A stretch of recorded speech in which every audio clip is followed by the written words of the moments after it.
Bonsoir les organisers et bienvenue dans ce live numéro 151 de mon défi de 365 jours de live. J'espère que vous allez bien. On se retrouve ce soir pour parler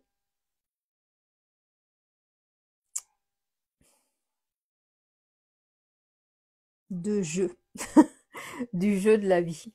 Souvent dans tout ce que j'ai pu suivre comme accompagnement, comme coach, elles m'ont souvent dit, et je le comprenais pas jusqu'à maintenant, elles m'ont souvent dit que fallait voir la vie comme un jeu. En fait, plus tu te prends au sérieux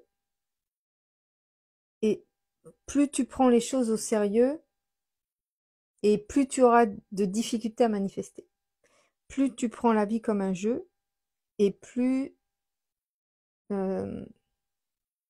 ça allégera le processus vers ta manifestation. Je pensais à ça parce que il y a des fois on a l'impression que la vie nous échappe en fait, parce que on aimerait obtenir quelque chose et dans les faits, on vit des choses qu'on voulait surtout pas vivre.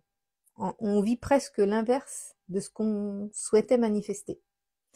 Sauf que quand ça fait ça, c'est parce que on a voulu rester dans le contrôle.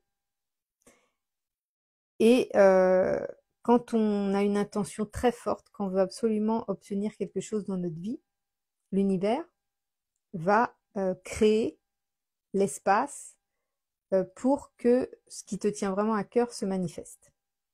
Et donc parfois, quand toi tu croyais que ça se serait passé d'une certaine manière, et bien finalement tu te retrouves à devoir tout abandonner ou à devoir tout perdre ou à devoir vivre quelque chose de très difficile, surtout par rapport à l'ego qui a ce fort besoin de protection en fait, de te protéger. Et donc forcément, dès que c'est de l'inconnu, dès que c'est que ça sort de la zone de confort, ben forcément ça met en difficulté l'ego et donc on ressent la chose comme pas du tout comme une délivrance, mais bien au contraire comme un défi infranchissable ou quelque chose de... Enfin, on a vraiment l'impression que tout est contre nous. Sauf que après, quand on surmonte cette épreuve-là, on se rend compte que finalement, ce qui nous semblait être un échec ou ce qui nous semblait être extrêmement difficile, voire insurmontable, a été nécessaire en fait pour que nous puissions atteindre notre manifestation. Et puis il y a d'autres fois où on quitte quelque chose, on dit ah yeah, je prends une décision, je change, je sors de ma zone de confort, je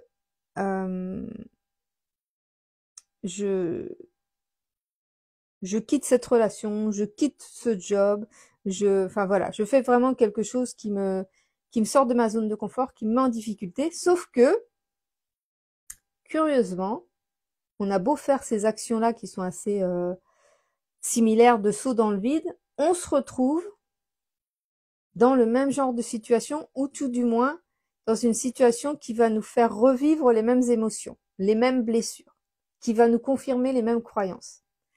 Pourquoi est-ce qu'il y a cette différence en fait? C'est parce que dans une des deux, on a une intention très forte avec un lâcher-prise qui correspond même si on a voulu rester dans le contrôle. Et dans la deuxième situation, c'est qu'on n'a pas encore compris ou pris conscience des blessures que nous avons et de la manière dont on doit modifier notre comportement pour que ça ne se reproduise plus. Donc il y a vraiment deux situations différentes et je me disais que la vie est un jeu parce que plus tu es dans le contrôle, moins tu joues en fait. Plus tu veux contrôler les choses, plus tu te crispes, plus tu te bloques, plus tu t'obstines à ce que ça se passe que d'une certaine manière. Et donc là forcément comme ça, c'est comme si tu voulais obliger une rivière ou un débordement une crue ou je ne sais pas quoi, comme si tu voulais l'empêcher de prendre toute sa place, et ben tu la restreins, puis à un moment donné, bah ça inonde partout, ça inonde toute la ville. Bah là c'est pareil, c'est le même système. Et et à l'inverse, quand tu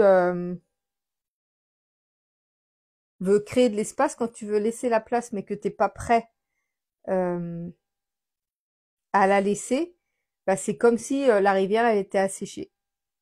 Donc t'as eu beau élargir le conduit, tout ça, bah y a rien qui se passe parce que t'as pas laissé le temps au processus d'intégration de te préparer à cette manifestation. Donc ça te remet une couche de ce que tu as déjà vécu, ça te remet une couche des émotions que tu as déjà vécues pour te préparer, pour voir si tu vas réagir différemment, pour voir si cette fois-ci tu vas comprendre la leçon de cet apprentissage-là. Et moi, c'est ce que j'ai vécu quand j'ai quitté tout 4 fois, à 4 reprises, 4 entreprises différentes qui étaient pourtant complètement différentes dans leurs activités, un travail différent à chaque fois, même si ça restait de l'assistanat. Et à chaque fois, j'avais l'impression de connaître l'échec à la fin, mais en fait, c'était juste pour... je comprenais pas en fait pourquoi moi, j'avais toujours des CDI, mais je n'arrivais pas à y rester. Je disais, j'ai forcément un problème, ça vient de moi, c'est pas possible. Et pourquoi moi, j'avais des CDI et où je n'arrivais pas à rester plus de 3 ans. Et puis à côté de moi, j'avais des amis qui n'arrivaient pas à trouver de CDI, qui avaient que des CDD et qui rêvaient d'avoir un CDI. Et donc je me disais, c'est quand même incroyable que moi, je trouve toujours des emplois définitifs comme ça et que j'arrive pas à y rester. Et en fait, c'était juste pour me préparer à beaucoup de polyvalence, beaucoup d'autonomie, beaucoup d'apprentissage. J'ai appris énormément de choses dans toutes les entreprises que j'ai faites et tout ça a contribué au fait que bah, aujourd'hui j'ai été capable de me former à beaucoup de choses et que ça m'a permis d'être là où je suis aujourd'hui en fait. Donc ça semblait des échecs sur le coup parce que quand tu te dis purée j'ai un CDI, un salaire sûr, je pourrais rester toute ma vie dans cette entreprise et puis que finalement tu vois que ça matche pas en fait, ça à un moment donné ça bloque et t'as beau repartir, tu retrouves une entreprise où ça va encore bloquer jusqu'à ce que tu comprennes qu'en fait bah c'est plus la manière dont tu as envie d'évoluer, c'est plus dans ce contexte là que tu as besoin d'évoluer. Donc là bah tu fais un pas complètement différent mais dans une fluidité absolue. Enfin, vraiment, c'est très déstabilisant en fait. Quand tu quand tu prends la vie comme un jeu, c'est très déstabilisant parce que t'as pas cette tension que tu peux avoir quand tu te dis oh, mais qu'est-ce qui va m'arriver après? Qu'est-ce que si je fais ça mais oh là là ça ça va pas bien se passer ou je vais pas retrouver ou je vais manquer d'argent et je vais manquer de ceci, je vais manquer de cela. Mais en fait, t'as un truc qui te... C'est dur à expliquer, mais c'est comme un sentiment de plénitude qui te dit, vas-y, l'univers te soutient. Il y a des moments comme ça où il n'y a pas de forcing, en fait. T'es pas en train de forcer. Tu vois, par exemple, à chaque fois que j'ai démissionné, je me suis jamais dit, ouais, je démissionne parce que j'en peux plus là, mais oh là là, je vais jamais retrouver de travail. Et puis si c'est pire ailleurs, et puis si, et puis si, et puis si. Non, je me suis dit, je pars parce que c'est le moment de partir. J'étais comme poussée en fait, inconsciemment, à m'en aller et j'ai toujours, ça a toujours, tout s'est bien boutiqué pour que je ne manque jamais d'argent, pour que je retrouve un job, etc., etc. Mais tant que j'étais pas prête à évoluer comme j'évolue aujourd'hui, eh ben, ça me remettait encore des étapes, des épreuves pour que je comprenne que bah, fallait que je passe à autre chose. Et quand tu prends ça quand tu prends cette façon de faire, enfin quand tu construis un état d'esprit plus dans l'idée que la vie elle doit se vivre avec légèreté, bien sûr, euh, qu'il faut être responsable et prendre ses responsabilités, etc. Mais quand même, on se met des pressions, tellement de pressions inutiles pour tellement de choses, alors que finalement, quand tu suis ton cœur, quand tu suis ton intuition, c'est d'une légèreté, et même devant la difficulté, même devant l'adversité, sur le coup, bien sûr que tu as les émotions, tu as ton ego qui va vouloir te protéger, mais après, les solutions vont venir à toi, ça va être beaucoup plus léger en fait. Quand tu prends ça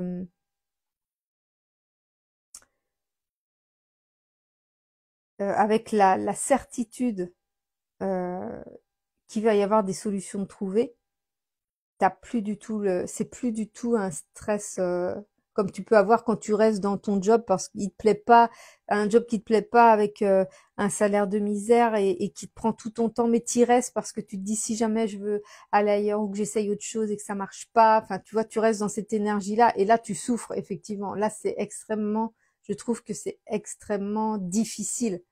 C'est dur de rester dans quelque chose qui ne nous convient pas et pourtant on est une majorité à faire ça. On est une majorité à faire ça par peur de voir ce qu'il y a derrière, de voir ce qu'il y a derrière la porte ou derrière un, une intuition qu'on pourrait avoir. On se fait pas assez confiance en fait. On se fait pas assez confiance et des fois on se met un coup de pied au derrière et puis on se dit allez c'est bon là j'arrête, je vais faire ça et je me lance et ceci et cela. Et curieusement, on a de nouveaux blocages qui arrivent, on a des nouvelles épreuves qui arrivent. C'est pas pour te dire bah non non fallait pas y aller machin. Non c'est juste pour te dire que qu'en fait faut te préparer encore davantage. Et donc chaque euh, situation est là pour te faire progresser, pour te faire évoluer, pour te faire atteindre l'objectif que tu souhaites atteindre. Donc vois la vie comme un jeu. Euh, Ce sera beaucoup plus léger, même s'il y a des épreuves à passer. Vois ça comme un koh ou vois ça comme comme un Fort Boyard, mais ouais, la vie c'est un jeu en fait. La vie est un jeu et faut être bon joueur. Mais non, je pense surtout que qu'on se met on se met trop de pression et on se force trop à faire les choses. On se force trop à faire les choses. Faut vraiment faire les choses avec légèreté, avec envie, juste le plaisir de, ouais, le plaisir d'avancer avec légèreté. Moi, à chaque fois que j'ai pris une décision alignée, c'était extrêmement léger. Même une démission, même si je savais pas si j'allais retrouver un travail, même quand je me suis lancée dans l'entrepreneuriat, qu'au bout de 2 ans, j'allais plus avoir de salaire. Bien sûr qu'il y a le stress qui est venu, mais dans ma tête, c'était impossible que je retourne dans le salariat. Et j'avais aucune solution. Puis il y a une solution qui s'est montrée à moi, qui s'est présentée à moi 2 semaines avant que je prenne la décision d'aller essayer de trouver une mission quelque part. Et, et ça a toujours été comme ça. À chaque fois que je me suis retrouvée, dès que j'ai commencé à être convaincue que ça pouvait pas être contre mon cœur ou contre mon intuition, il y a toujours une solution qui est arrivée. Toujours.